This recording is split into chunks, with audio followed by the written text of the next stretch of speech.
Hello students, welcome back to Hindi Mirror channel. सभी students का दोबारा से हिंदी मिरर पर स्वागत है। चलिए, आपके लिए जो हम कंटेंट लेकर आए हैं, आपका जो पेपर हुआ था 19 में, और ये पर्यावरण अध्ययन का पेपर है FESA 10। इसका जो है आपका कोर्स नेम है। जितने भी स्टूडेंट्स इस कोर्स के हैं तो चलिए हमसे जुड़ जाइए। आपका जो आप ही कंटेंट है, प्रीवियस क्वेश्चन पेपर जो 19 आपको दिखाई दे रहा है, इसके हम आपके लिए 26 क्वेश्चंस जो हैं सॉल्व लेकर आए हैं, जिसमें हमने आपको बहुत अच्छे से समझाया है। और यहाँ बहुत से क्वेश्चन ऐसे हैं जो आपके इस बार भी रिपीट हो सकते हैं। तो पूरी वीडियो ज़रूर देखें और बने रहिए हिंदी मिरर के साथ। चैनल को अभी तक सब्सक्राइब नहीं किया है तो कर लीजिए, बेल आइकन हिट नहीं किया तो कर दीजिए, और अभी तक कभी लाइक नहीं किया, वीडियो शुरू हो चुकी है, यूजफुल वीडियो है तो एक लाइक तो बनता है। साथ में शेयर कीजिए। जितने भी स्टूडेंट हैं FESA 10 के, तो उन तक ये जो फर्स्ट ईयर के स्टूडेंट्स हैं उन तक ये कंटेंट पहुंचना चाहिए। और ये BA BAG और BAM सभी के लिए ये पेपर होना है, कंपलसरी होता है ये पेपर, और इसमें पास होना ज़रूरी होता है। क्योंकि अगर आप इसमें पास नहीं होते तो नेक्स्ट ईयर भी आपको ये पेपर देना होता है। हर एक ईयर में देंगे अगर आप पास नहीं होंगे इसमें। चलिए शुरू करते हैं आपका पेपर। और 100 नंबर का ये पेपर आएगा, और आपका ये जो पेपर होगा वो OMR शीट पे होगा। आपके एडमिट कार्ड में ये ऐड भी होगा कि आपका ये वाला पेपर OMR शीट पर होगा। अब पेपर वही 2 घंटे का, 3 घंटे का नहीं होगा। चलिए यहाँ पर आपको दिखा देते हैं किस प्रकार के आपके क्वेश्चंस बने थे। सॉल्व क्वेश्चन के आंसर भी यहाँ पर आपको मिलेंगे। यहाँ पर पहला प्रश्न है, ग्रीन हाउस हरित प्रभाव किसकी उपस्थिति से होती है। अब यहाँ हमने चेक करना है वातावरण की ओजोन परत से, वातावरण में नमी से, सीसा की वृद्धि से, वातावरण की कार्बन डाइऑक्साइड से। तो आपकी तैयारी अगर अच्छी है तो आपके आंसर जितने 25 में कराऊंगी, अगर 25 के 25 जाते हैं सही तो इसका मतलब आपकी तैयारी अच्छी हो चुकी है। और अगर आपके 10 to 15 जाते हैं तो इसका मतलब अभी आपको और तैयारी की ज़रूरत है। तो हिंदी मिरर पर काफ़ी एनवायरनमेंट की वीडियो पड़ी हुई हैं, आप देख सकते हैं प्लेलिस्ट में जाकर। SDSU के भी ये पेपर हुआ था, तो सेकेंड ईयर की जो प्लेलिस्ट है SDSU की, वो उसमें जाकर आप चेक कर सकते हैं। चलिए आगे आपको बताते हैं। तो इसमें आपका आंसर जाएगा D, वातावरण की कार्बन डाइऑक्साइड से। और ये प्रश्न आपके लिए बहुत ही महत्वपूर्ण है। इस वीडियो में हम आपको बताते चलेंगे कौन सा प्रश्न आपके लिए बहुत ही ज़्यादा महत्वपूर्ण है और जो इस बार भी बन सकता है। इससे पहले भी मैं आपको 25 क्वेश्चंस करा चुकी हूँ, जो कि 2018 का पेपर था। आपने अगर वो वीडियो नहीं देखी है तो उसको आप देख लीजिए, क्योंकि मैंने जो वो 18 वाला आपका पेपर अपलोड किया था, वहाँ से इस 19 वाले में मैंने देखा काफ़ी क्वेश्चंस रिपीट हो रहे हैं, और जो रिपीट हुए हैं उनको मैं आपको साथ के साथ बताती चलूँगी। यहाँ पर टिहरी बांध नदी पर बनाया गया है। टिहरी बांध कौन सी नदी पर बनाया गया है? अलकनंदा, गंगोत्री, भागीरथी या फिर मंदाकिनी? तो सोचा आपने आंसर। चलिए आंसर अगर आपने सोच लिया है इसका भागीरथी, तो बिल्कुल सही है। अब थोड़ी सी जानकारी इसके बारे में दे देते हैं। ये जो टिहरी बांध है इसका नाम एक और है, आप नोट कर लीजिए, स्वामी राम तीरथ बांध। ठीक है, इसको आप नोट कर लीजिए, स्वामी राम तीरथ बांध भी इसको बोला जाता है। और साथ में इसकी जो भागीरथी नदी है, साथ में भीलांगना, ये 2 नदियों पर बन रहा है, ये भी आप याद रखिएगा। अब आप सोचें कि भागीरथी बताया था तो भीलांगना भी आपसे पूछा जा सकता है, तो दोनों नदियाँ आपको याद रखनी है। इन दोनों नदियों का जहाँ मेल होता है वहाँ पर ये बन रहा है। अब आगे चलते हैं थर्ड क्वेश्चन पर। आपके एशियन शेर सामान्यतः पाए जाते हैं सुंदरबन, राजाजी राष्ट्रीय उद्यान में, गिर राष्ट्रीय उद्यान में, दुधवा राष्ट्रीय उद्यान में। अगर आपने पहली वाली वीडियो देखी है जो मैंने सोल्व करवाए थे, तो मैंने आपको गिर राष्ट्रीय उद्यान वाला क्वेश्चन वहाँ पर आया था। अब किस तरह से आया था वो मैं आपको बताऊंगी। कि ये पूछा गया था कि गिर राष्ट्रीय उद्यान कौन से राज्य में है, तो अगर आपको याद है तो पता होना चाहिए। और अब दूसरा क्वेश्चन यहाँ पर बन चुका है, एशियन शेर सामान्यतः पाए जाते हैं, तो यह पाए जाते हैं गिर राष्ट्रीय उद्यान में। और आपको ये भी मालूम होना चाहिए कि यह जो है गुजरात में है। और इसकी मैंने आपको एक शॉर्ट ट्रिक भी बताई थी। तो अगर जैसे गुजरात हम लिखेंगे तो आप गुजरात से गिर याद रखना, तो इस तरह से आप कंफ्यूज नहीं होंगे। नेक्स्ट क्वेश्चन पर चलते हैं। आपका जिन स्टूडेंट्स को इंग्लिश वर्जन देखना है, इंग्लिश वर्जन आपके सामने है। नेक्स्ट क्वेश्चन है ध्वनि का हानिकारक स्तर है 70 dB, 80 dB, 80 dB, 60 dB। अब यहाँ पर जो है ये एक कम वाला है, एक ज़्यादा वाला है, एक आपको इन चिन्ह का अगर पता है तो इन चिन्ह के हिसाब से आप आंसर लगा सकते हो, ठीक है। और दोनों ही 80, यहाँ पर भी 80, एक में कम है और एक में ज़्यादा है, तो 80 वाला जो है ज़्यादा वाला इसमें आंसर जाएगा। चलते हैं नेक्स्ट पर। वर्तमान में विश्व जनसंख्या वृद्धि दर है, तो इसमें थोड़ा कंफ्यूज हैं हम। तो हमारे हिसाब से वैसे 2% होना चाहिए, लेकिन एक बार आप भी इसका आंसर चेक कर लीजिएगा। नेक्स्ट है बॉम्बे हाई संबंधित है सौर ऊर्जा से, पेट्रोलियम से, जल विद्युत से, जल क्रीड़ा से। तो आपको इसका आंसर बता देते हैं कि ये जो आपका आंसर जाएगा ये जाएगा आपका पेट्रोलियम से, ठीक है। अब इसके बारे में थोड़ा सा आपको जानकारी दे देते हैं। ये जो पेट्रोलियम से संबंधित है बॉम्बे में है, तो इसलिए इसको बॉम्बे हाई भी बोला जाता है, ठीक है। चलिए आगे चलते हैं। 7 सिलिकोसिस होती है, क्या होती है सिलिकोसिस, यहाँ पर बताना है आपको। तो सिलिकोसिस चट्टानी धूल द्वारा, रेतीली मृदा द्वारा, कोयले की धूल द्वारा या फिर उपरोक्त सभी। तो इसमें आंसर आपका जाएगा, जल्दी से सोच लीजिए। 7 का आंसर अगर आप सोच रहे हैं ए, तो बिल्कुल सही है। चट्टानी धूल द्वारा, जो पत्थर वो तोड़े जाते हैं, बड़े बड़े पत्थर होते हैं, उनसे जो धूल उड़ती है, चट्टानों से जो धूल उड़ती है तोड़ने पर, वो सिलिकोसिस नाम की बीमारी उससे हो जाती है। चलिए आगे चलते हैं। नेक्स्ट, पारिस्थितिक तंत्र में ऊर्जा का प्रवाह होता है। अगर आपने वीडियो देखी थी, वहाँ पर ऊर्जा से संबंधित आपका क्वेश्चंस बना था, और वहाँ पर मैंने आपको बताया था ऊर्जा से कि 10% वाला जो मैंने आपको बताया था। अब यहाँ पर भी देखिए, मैंने आपसे कहा भी था वहाँ पर कि जो है इसमें 10% का ह्रास होता है, इस कारण यह सीधी जाती है। अगर आपको कुछ याद आया हो, खाद्य श्रृंखला में ऊर्जा का प्रभाव पूछा गया था, तो वहाँ पर वो सीधी जाती है। अब यहाँ पर क्वेश्चन बना है कि पारिस्थितिक तंत्र में ऊर्जा का प्रभाव होता है, कैसा होता है, वैसे ही सीधी जाती है। तो इसमें जो आपका प्रभाव होता है ये होता है एक दिशीय, एक दिशा में ये बढ़ता है, ठीक है। ना द्वितीय, ना बहुदिशीय, ना उपरोक्त सभी, सिर्फ एक दिशा में बढ़ता है। और ये 10% का इसमें ही सिर्फ ह्रास होता है। ये 10% का जो सिद्धांत है ये किसने दिया, ये क्वेश्चन आपका यहाँ पर बना है, और लास्ट टाइम भी मैंने आपको इसका आंसर बताया था। चलते हैं, किस पेड़ से कत्था प्राप्त होता है, खैर से, कचनार से, नीम से या जैट्रोपा से। तो यहाँ पर जो आपका प्रश्न का आंसर बनेगा, अगर सोच लिया है ए, तो बिल्कुल सही है, खैर से होता है। खैर नाम का पेड़ है, वहाँ से निकलता है। आगे चलते हैं। नेक्स्ट क्वेश्चन, कार्बन मोनोऑक्साइड रासायनिक रूप से निष्क्रिय और कैसी गैस है, यहाँ पर आपको फिलअप करना है। स्वादहीन है, रंगहीन है, सुगंधहीन है या उपरोक्त सभी है। तो स्वाद तो आता ही नहीं है, किसी भी गैस में आता है, सुगंध भी आती है या आती नहीं है। तो यहाँ पर आंसर आपका कौन सा जाने वाला है, 10 में आपका आंसर जाएगा बी, रंगहीन, ठीक है। निष्क्रिय और रंगहीन गैस है कौन सी, कार्बन मोनोऑक्साइड रासायनिक रूप से पूछा गया है। आगे क्वेश्चन है, भारत में जैव विविधता की सबसे बड़ा खतरा है, जैव विविधता का सबसे बड़ा खतरा क्या है, भूमि कटाव से है, वनों की आग से है, प्रदूषण से, आवासीय क्षय से है। तो आवासीय क्षय से। तो ये प्रश्न आपका लास्ट पेपर में भी बना था, अगर आपको याद हो, मैंने पूछा था कि सबसे ज़्यादा खतरा क्या है, तो वहाँ पर क्या बोला गया था, आवास। याद आया किसी को, ठीक है। यहाँ पर क्या आया है, आवासीय, वहाँ था आवासीय संरक्षण, ठीक है। और यहाँ पर बना है आवासीय अक्षय से, तो यही आंसर इसका जाएगा। तो अभी कहती हूँ कि जितने प्रीवियस के क्वेश्चन पेपर हैं उनको देख डाल लीजिए, क्योंकि यहाँ से रिपीट हो रहे हैं क्वेश्चन, को वही है पूछने का पैटर्न चेंज होके आते हैं हर बार, ये चीज़ मैं आपको समझाती रहती हूँ। नेक्स्ट क्वेश्चन है, खतरनाक कूड़ा करकट उत्पन्न करने वाले उद्योग वर्गीकृत हैं। बहुत अच्छा क्वेश्चन है, इसमें थोड़ा एक्सप्लेन करेंगे आपको, पहले इसका आंसर सुन लीजिए। भूरे श्रेणी, हरे श्रेणी, पीले श्रेणी, लाल श्रेणी।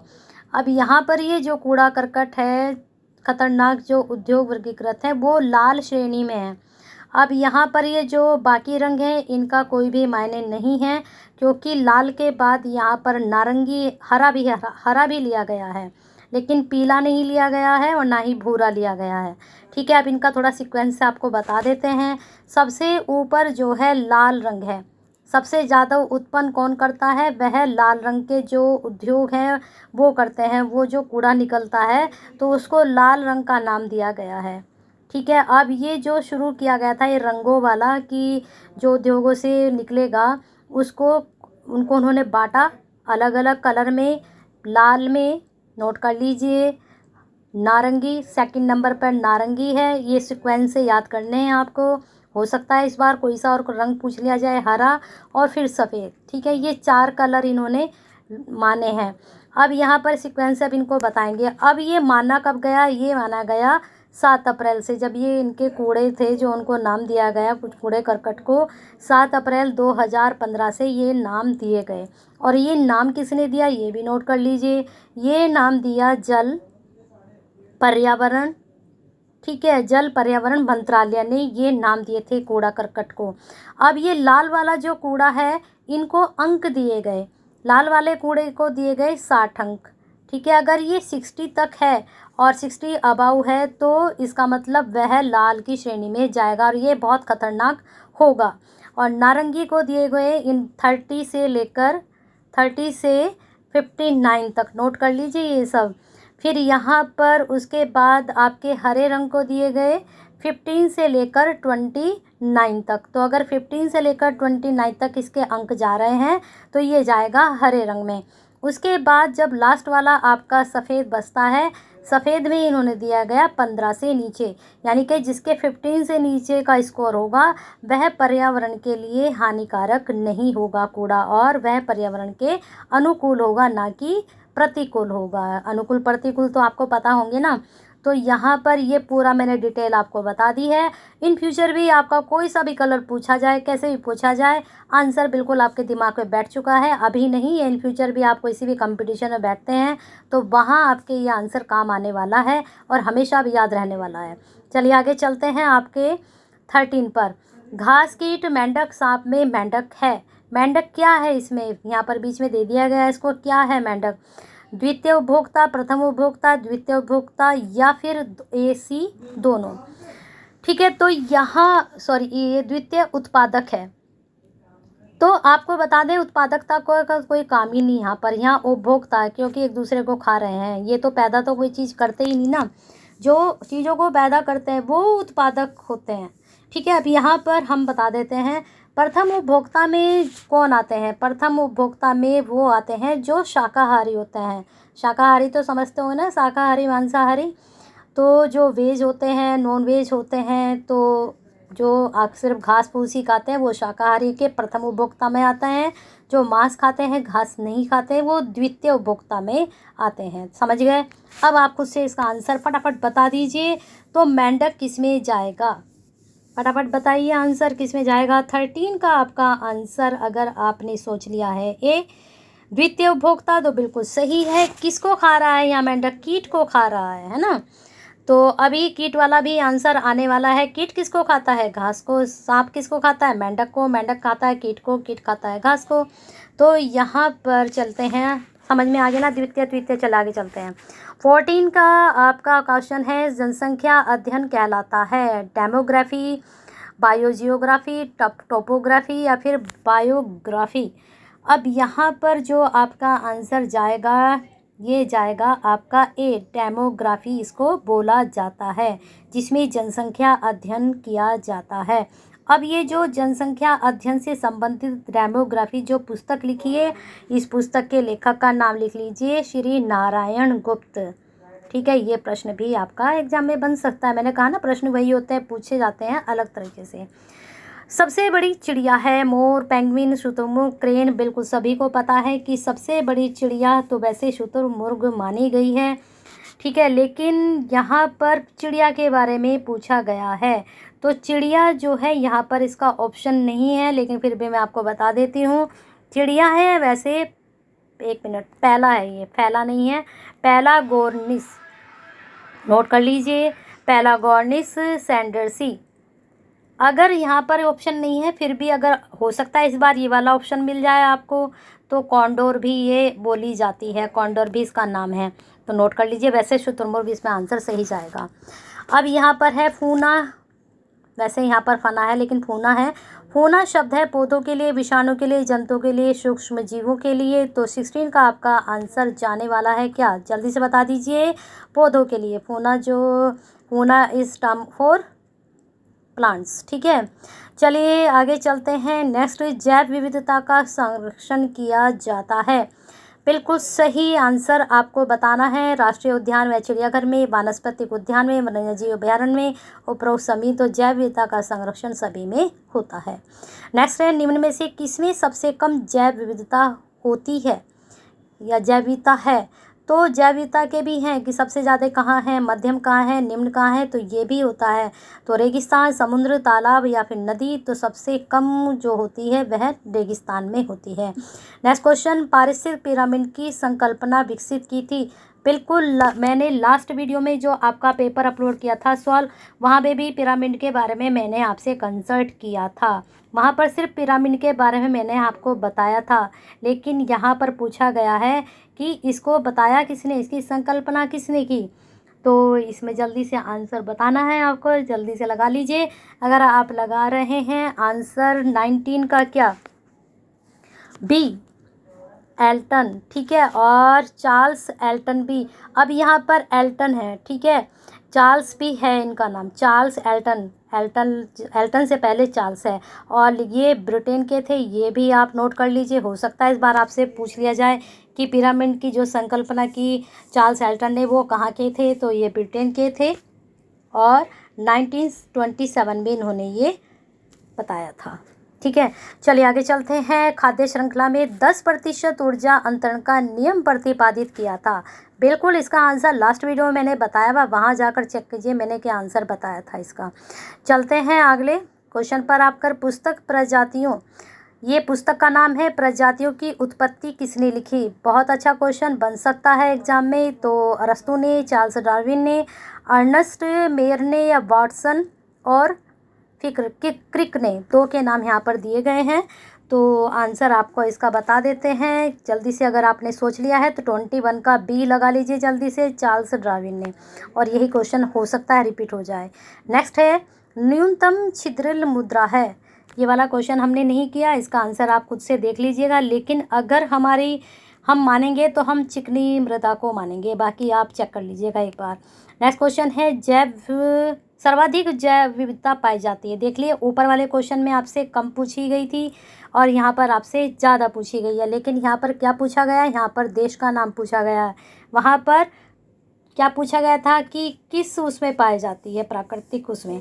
ठीक है, तो यहाँ पर जैव विविधता पाई जाती है कौन से देश में, अर्जेंटीना में, मैक्सिमम में, ब्राज़ील में, दक्षिण अफ्रीका में।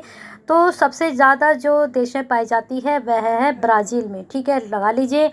नेक्स्ट है, निम्नलिखित में से कौन सा पिरामिड सदैव ऊर्ध्व रहता है। बिल्कुल जस्ट मैंने अभी आपको समझाया है। इस वाले क्वेश्चन का आंसर लगा लीजिए फटाफट खुद से इसका आंसर।